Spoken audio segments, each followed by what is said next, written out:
do a short video telling you about my experience with the Super X ammo in the 270 Winchester in the 2024 Nebraska deer season. I have a limited landowner permit, which gives me 3 days to hunt. And I've always been a advocate of using a lighter grain bullet. You see these posts, people saying, well, 100 grain isn't enough for a deer, you need a bigger bullet. It's just nonsense. But I want to tell you what I did with this ammo. This ammo box is probably 1970s vintage. I want to give you there it is, Winchester. It's a 100 grain pointed soft point. And they don't make them anymore that I can find. I bought these, I think I bought them at Comida Gibson or something like that on sale.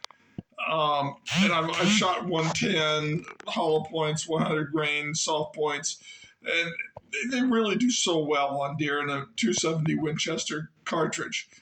And in this year, I've kind of changed my mind finally after 50 years of hunting. I'm not so sure I want to use these heavy bullets. I'd rather let the deer run for a distance. So this year I found a nice, 5 by 6 point whitetail. It circled around about 100 yards out, and I shot him. And I'm not the best shot anymore because of my age. And it hit the spinal column right above the ribs. And when it did, it's completely severed, not just severed, it disintegrated about 3/4 to an inch of the vertebrae above the loin. And it was so much so, it was just so obvious, it just blew up a couple of ribs with it, and the bullet fragmented everywhere. By the time it was done, I had no loin that was left because it totally disintegrated that vertebra in the loin. The deer didn't go anywhere, and that's what I always liked about using 100 to 110 grain.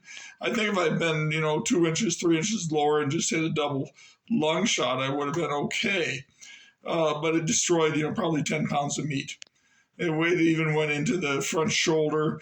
The loins were gone.